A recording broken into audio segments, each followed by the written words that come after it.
Alright, what's up, Govee fam? So we're out here in Sugar Land, Texas, doing a big nice home on Lake Olympia. Community lake goes with these homes here. And so we're doing all the way around, so they've got some lake view lighting as well. And let me just show you the home real quick. We'll give you guys some value tips. Let's see what we got going on, what we got started.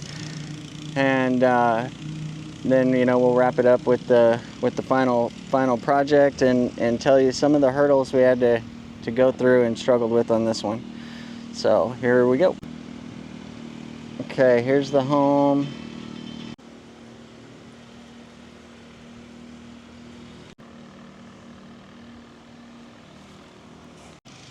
Okay, so we've got our recess boxes here. We're gonna clean this wire up, make it over and square, make it look nice and stuff. But we ran into a little bit of a problem because we're going between the drywall and we go up. You can see we made a little boo-boo there. We got to repair. But one of our wires got stuck inside there on who knows what. Between two pieces of the header, I'm not sure, but either way, it got stuck. So we were able to cut it, do a splice wire, it worked out well. Now, to run between drywall and to do a recess box like this, you're gonna wanna get yourself one of these. See how long this is? And they're real flexible. See if you can see this. See how it flexes? And so you put this on the drill. This little ball right here keeps it, from trying to go out each side on you. It'll keep it where it's going to go up into the header stud.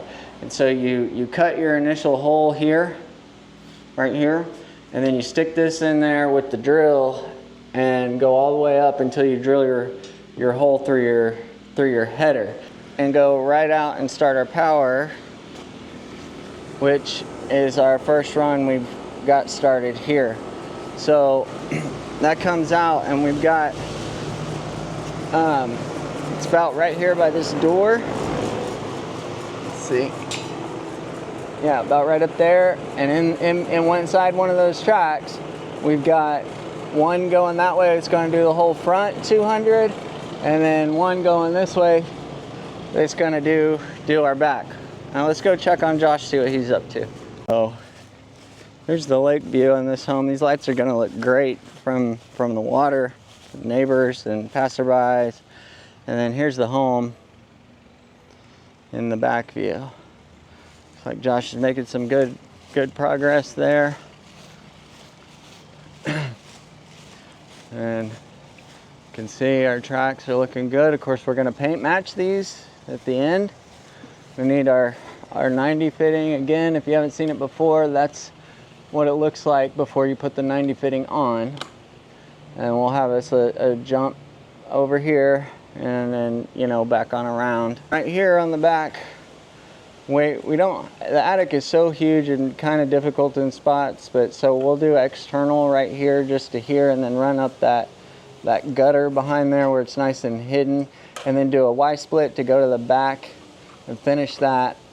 And that'll just end, and then we'll come on around, and all the way up there at the top to that back corner will be the finish of our back run. The customer wanted closer spacing, so we actually had to cut down all the tracks, and that's why we're having a little bit of an overlap. We're taking 200-foot kits, and we're putting the lights closer together, so we're only getting 160 feet out of each kit. And so if you look here, that's why our one run is going to finish there, that goes across the back, but then our other one, when it comes around, it'll drop down here and come around and finish right here. But I don't think it'll be too bad. I think it'll be good.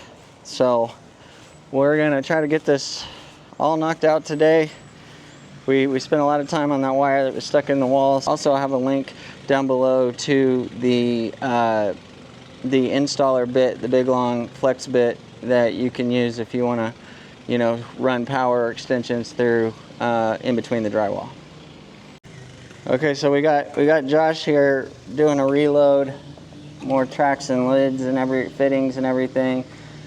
Josh, if you could give anyone advice on becoming a Govee installer or adding that service to their business, what would be one or two things that you'd recommend they're aware of?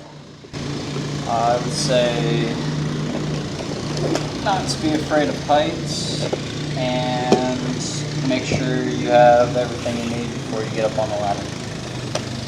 Great advice. All right. Thanks, man. Appreciate you. There were a couple hiccups, and I'll tell you about those in the follow-up clip.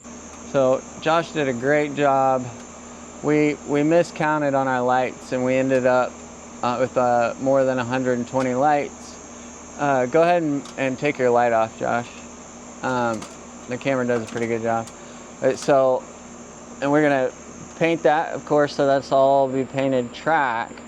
But we took the 3 lights out and put an extension in so that our lights would run all the way to our 120 lights. That was one of the hiccups we ran into. See, one of the challenges is that we were doing this is a 400-foot install with shortened spacing to 16 inches.